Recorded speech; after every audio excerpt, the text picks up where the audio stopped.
Hinamon ng mga kaanak ng mga biktima umano ng war on drugs si retired Police Colonel Royina Garma na sabihin ang lahat ng kanyang nalalaman.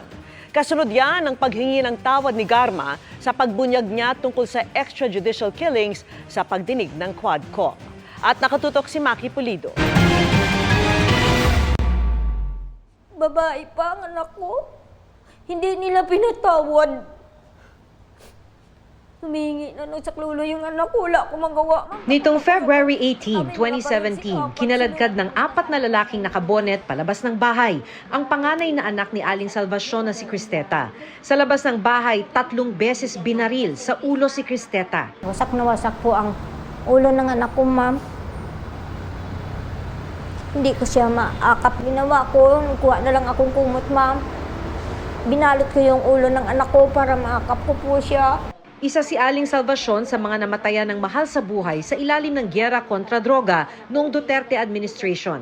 Sa sariling tala ng gobyerno noon, mahigit 6,000 ang nasawi sa 6 na taong pagpapatupad ng programa.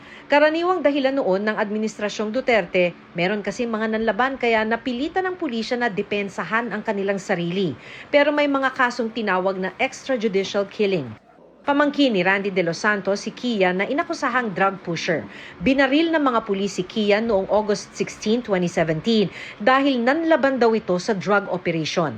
Pero sa CCTV footage, nakita pa itong kinakaladkad ng mga pulis bago siya pagbabarilin. Nahatulan ng murder ang 3 sa mga pulis na sangkot sa pagpatay kay Kian.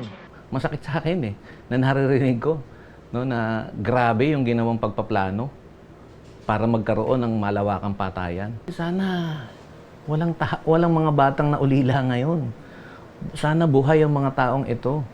Sa pagdinig ng Quadcom tungkol dito, sinabi ni retired Police Colonel Royina Garma na nagbibigay noon ng pabuya ng hanggang 1 milyong piso kada mapapatay.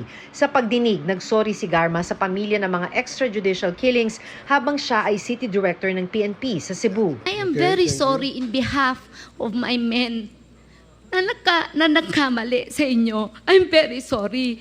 But I cannot control all of them.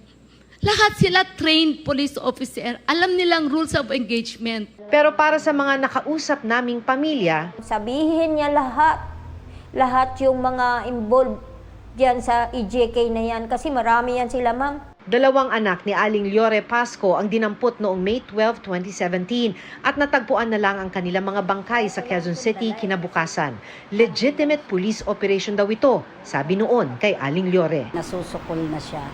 Kaya pero sa aming mga pamilya, hindi pa rin kami naniniwala ng lubos doon at hinahamon pa rin namin siya na sabihin pa talaga kung ano yung katotohanan. Para sa GMA Integrated News, Maki Pulido, nakatutok 24 oras.